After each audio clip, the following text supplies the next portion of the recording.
할렐루야, 오늘도 좋은 날입니다.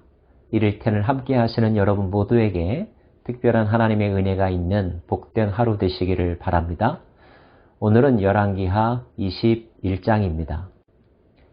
20장에서 우리는 히스기야 시대의 빛과 어두움에 대해서 함께 살펴보았죠. 히스기야는 약 29년 동안 남유다를 다스렸습니다. 그의 통치기에 그는 북이스라엘이 멸망하는 것을 목격했습니다. 그리고 아수르로부터 공격도 받았었죠. 저항했습니다. 하나님의 특별한 은혜로 그 나라를 지킬 수 있었습니다.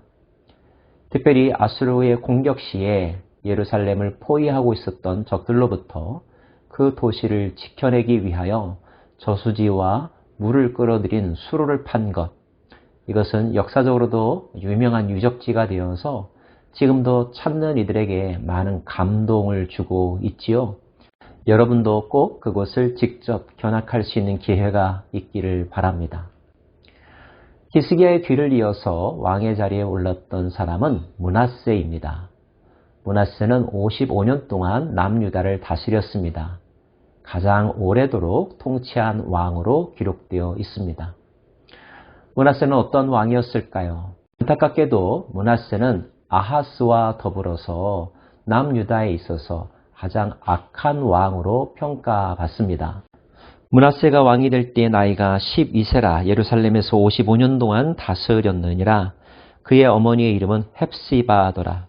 므낫세가 여호와 보시기에 악을 행하여 여호와께서 이스라엘 자손 앞에서 쫓아내신 이방 사람의 가증한 일을 따라서 그의 아버지 히스기야가 헐어버린 산당들을 다시 세우며 이스라엘의 왕 아합의 행위를 따라 바알을 위하여 제단을 쌓으며 아세라 목상을 만들며 하루에 1월 성신을 경배하여 섬기며, 그는 오히려 히스기야가 했던 정책들을 완전히 뒤집어 버렸습니다.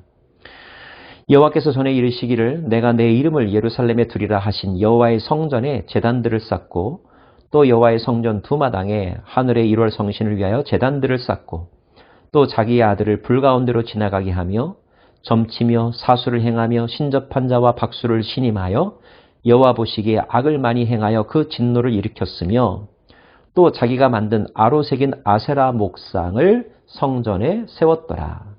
어떻게 아세라 목상을 성전에 세울 수 있었을까요? 게다가 그는 므낫세가 유다에게 범죄하게 하여 여호와께서 보시기에 악을 행한 것 외에도 또 무지한 자의 피를 심히 많이 흘려 예루살렘 이 끝에서 저 끝까지 가득하게 하였더라. 신앙적인 면에서뿐만 아니라 도덕적인 면에서뿐만 아니라 정치적인 면에서도 그는 포악한 군주로서의 역할을 감당했던 왕이었습니다.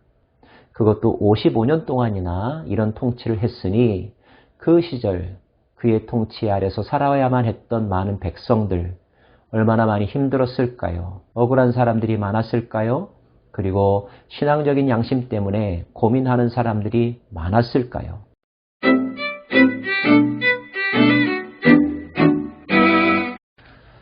하나님은 이런 므낫세를 그냥 내버려 두지 않으셨습니다. 여호와께서 그의 종 모든 선지자들을 통하여 말씀하여 이르시되 유다 왕 므낫세가 이 가증한 일과 악을 행함이 그 전에 있던 아모리 사람들의 행위보다 더 심하였고 또 그들의 우상으로 유다를 범죄하게 하였도다. 그러므로 이스라엘의 하나님 여호와가 말하노니 내가 이제 예루살렘과 유다에 재앙을 내리리니 듣는 자마다 두 귀가 울리리라. 내가 사마리아를 잰 줄과 아합의 집을 다스리던 줄을 예루살렘에 베풀고 또 사람이 그릇을 씻어 어슴같이 예루살렘을 씻어버릴지라. 내가 나의 기업에서 남은 자들을 버려 그들의 원수의 손에 넘긴즉 그들이 모든 원수에게 노략거리와 겁탈거리가 되리니 이는 애굽에서 나온 그의 조상 때부터 오늘까지 내가 보기에 악을 행하여 나의 진노를 일으켰음이니라 하셨더라. 북이스라엘 아합의 집을 심판했던 기준을 가지고 므낫세를 심판하시겠다는 말씀입니다. 역대하 기록에 의하면 결국 므낫세는 하나님의 징계를 받습니다. 여호와께서 므낫세와 그의 백성에게 이르셨으나 그들이 듣지 아니하므로 여호와께서 아수르 왕의 군대 지휘관들이 와서 치게 하심에 그들이 므낫세를 사로잡고 쇠사슬로 결박하여 바벨론으로 끌고 간지라. 결국 므낫세 시대에 남왕국 유다는 아수르에 의하여서 패배하게 되었고 왕이 포로로 끌려가는 비극과 수치를 겪게 되었습니다. 따끔한 회초리는 가끔 사람으로 하여금 정신을 차리게 만들죠. 므낫세가 포로로 끌려가는 수치와 환난을 당하게 되자 그는 정신을 차린 듯합니다. 그래서 하나님께로 돌아오죠. 그가 환난을 당하여 그의 하나님 여호와께 간구하고 그의 조상들의 하나님 앞에 크게 겸손하여 기도하였으므로 내맞지 않고도 혼나지 않고도 알아서 선한 길, 올바른 일을 행하는 사람이 있다면 얼마나 좋을까요? 그런데 이 땅에 그런 사람들은 많지 않은 것 같습니다. 각자 자기 소견에 옳은 대로의 삶을 살다가 뜨거운 맛을 보면 그제서야 깨닫는 사람들이 대부분이죠. 아니, 어떤 사람들은 그렇게 혼나지만 그래도 정신 못 차리는 사람들이 있지 않습니까? 므낫세 시대의 남유다는 영적으로 많이 쇠퇴하고 후퇴하였지만 그래도 늦게나마 므낫세가 정신을 차렸다는 것은 다행스러운 일이었습니다. 하나님은 은혜를 베풀어 주셨습니다. 하나님이 그의 기도를 받으시며 그의 간구를 들으시사 그가 예루살렘에 돌아와서 다시 왕위에 앉게 하심에 므낫세가 그제야 여호와께서 하나님이신 줄을 알았더라. 다행스럽게도 왕조는 끝나지 않았습니다. 므낫세는 포로에서 돌아왔고 다시 왕의 자리에 복귀했습니다. 그가 조금 더 일찍 정신을 차렸더라면, 아니 정신 잃는 그런 실수를 하지 않았더라면 얼마나 좋았을까요? 히스기야는 하나님 보시기에 정직한 왕이라고 평가를 받았던 왕 아니었습니까? 물론 실수가 있었지만 말이죠. 므낫세가 그 히스기야의 뒤를 이어서 하나님을 겸손하게 섬기고 하나님의 기쁨이 되는 통치를 했더라면 남유다는 또 한 번의 전성기를 맞이할 수 있지 않았을까 싶습니다. 므낫세의 뒤를 이어서 왕의 자리에 오른 사람은 아몬이라고 하는 그의 아들이었습니다. 하지만 이 아몬도 하나님 보시기에 선하지 못했습니다. 결국 2년 만에 반란에 의하여서 살해를 당합니다. 그리고 왕권은 그 다음 사람에게로 넘어가죠.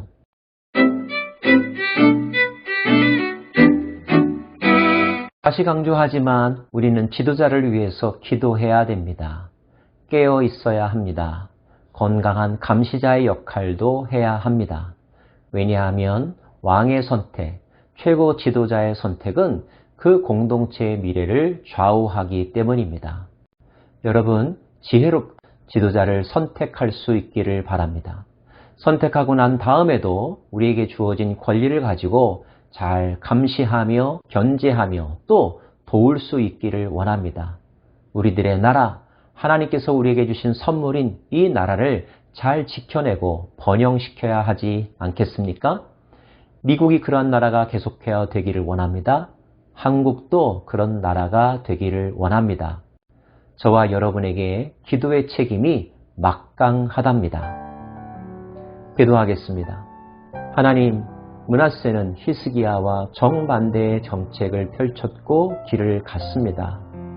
어찌 이런 일이 일어날 수 있었는지요? 우리들의 지도자는 므낫세와 같지 않기를 원합니다. 지도자를 위해서 기도합니다. 우리들의 대통령에게 지혜를 주시고 하나님을 경외하는 마음을 주시고 좋은 참모들을 만나게 하여 주시며 국민들의 지지와 존경을 받는 대통령 되게 하여 주옵소서. 예수님 이름으로 기도합니다. 아멘.